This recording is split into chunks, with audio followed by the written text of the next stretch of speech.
Assalamualaikum warahmatullahi wabarakatuh. Kembali lagi dengan saya di channel Satria Sing Pandawa. Dalam video kali ini saya akan menjelaskan mengenai SPL dan juga watt maksimal pada komponen speaker ya teman-teman. Nah, kira-kira mana sih yang perlu kita perhatikan sebelum kita membeli sebuah komponen speaker agar hasilnya atau hasil suaranya maksimal ya teman-teman. Jadi silahkan bisa disimak saja untuk video kali ini. Mudah-mudahan video kali ini bisa menjadi bahan pencerahan buat kalian yang tentunya masih belum tahu ya. Nah, sebagai disclaimer di sini saya hanya sharing apa yang saya tahu ya teman-teman. Jadi bukan bermaksud untuk menggurui, apalagi merasa paling pintar. Jadi bagi kalian yang kurang suka dengan video kali ini, silahkan bisa di-skip saja ya teman-teman. Jadi mana sih yang perlu kita perhatikan sebelum membeli sebuah komponen speaker antara SPL atau maksimal powernya? Nah, jadi perlu kita ketahui terlebih dahulu ya teman-teman untuk pengertiannya antara SPL dan juga maksimal power. Di sini berbeda ya teman-teman untuk artinya. Nah, untuk maksimal power itu adalah maksimal daya yang bisa diterima oleh speaker. Seperti contohnya di sini ada sebuah speaker ya teman-teman. Di sini dituliskan untuk watt maksimal programnya itu 200 watt. Jadi bisa kita artikan untuk speaker ini bisa menerima daya listrik maksimal 200 watt ya. Kemudian di sini juga ada contoh lagi, yaitu dituliskan maksimal power 100 watt. Berarti untuk speaker ini bisa menerima daya listrik dari power amplifier itu maksimal 100 watt ya. Nah, jadi itu arti dari maksimal power pada speaker. Nah, sedangkan kalau SPL itu beda lagi ya teman-teman. Kalau SPL adalah kekerasan. SPL sendiri singkatan dari sound pressure level ya. Jadi untuk SPL ini adalah kekerasan dengan satuan desibel ya biasanya. Nah, kalau kita membeli sebuah komponen speaker itu biasanya ada tulisan di spesifikasi. Sebagai contoh ya, untuk speaker Legacy ini itu di speknya dituliskan 86 desibel. Jadi untuk kekerasan atau suara yang dihasilkan dari si speaker Legacy ini itu maksimal 86 desibel ya teman-teman. Jadi untuk SPL dan maksimal power itu beda ya.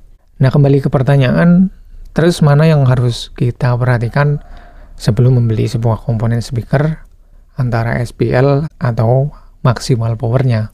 Sebelum membeli speaker kita juga harus memperhatikan SPL-nya ya teman-teman. Jadi jangan cuma perhatikan maksimal powernya saja ya, karena SPL ini juga nantinya berpengaruh ke suara speaker yang kita beli tersebut ya. Sebagai contoh saja di sini ada dua speaker ya teman-teman. Yang sebelah kiri ini memiliki maksimal power 100 watt, tapi untuk SPL-nya di angka 96 desibel. Terus kemudian yang di sebelah kanan ini maksimal powernya itu 200 watt, tapi untuk SPL-nya di 86 desibel. Nah, pertanyaannya untuk kedua speaker ini lebih keras mana? Tentunya untuk kekerasan suara lebih keras yang 100 watt 96 desibel ya teman-teman. Tentunya kalau kalian mau sebuah komponen speaker yang keras, kalian harus pilih yang memiliki SPL tinggi ya. Walaupun wattnya lebih kecil, tapi untuk suara yang dihasilkan tentunya jelas lebih keras. Jadi watt besar, SPL rendah itu kurang keras ya teman-teman untuk suaranya. Tapi kalau untuk watt kecil, SPL tinggi itu suaranya jelas lebih keras. Apalagi kalau kalian sedang mencari komponen speaker yang mau digunakan untuk spesifikasi outdoor atau luar ruangan, kalian harus memperhatikan untuk SPL-nya ya. Nah, perlu diketahui juga ya teman-teman, kalau untuk speaker yang memiliki maksimal power kecil tapi SPL-nya tinggi itu lebih ringan buat power ya. Speaker seperti ini tidak memerlukan power yang terlalu besar karena memang watt maksimalnya cuma 100 watt, tapi untuk SPL-nya tinggi 96 desibel. Jadi untuk penggunaan powernya pun nggak perlu power yang terlalu besar ya. Sudah bisa menghasilkan suara yang kencang. Nah, begitupun sebaliknya ya. Untuk speaker yang memiliki maksimal power lebih besar, kita memerlukan power yang lebih besar juga ya. Tapi untuk suaranya lebih pelan karena ini cuman 86 desibel ya teman-teman. Nah, jadi kesimpulannya sebelum membeli komponen speaker mana yang harus diperhatikan?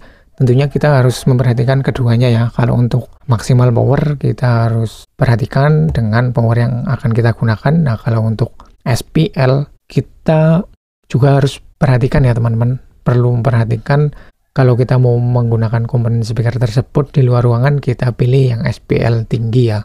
Kalau untuk penggunaan di dalam ruangan kita mungkin nggak perlu ya teman-teman untuk memilih speaker dengan SPL tinggi ya. Nah, jadi itu ya teman-teman untuk pembahasan di video kali ini, mudah-mudahan bisa dimengerti ya dan mudah dipahami. Silahkan kalau kalian yang belum paham bisa ditanyakan aja di kolom komentar. Terima kasih sudah menonton. Sekian, wassalamualaikum warahmatullahi wabarakatuh. Salam audio.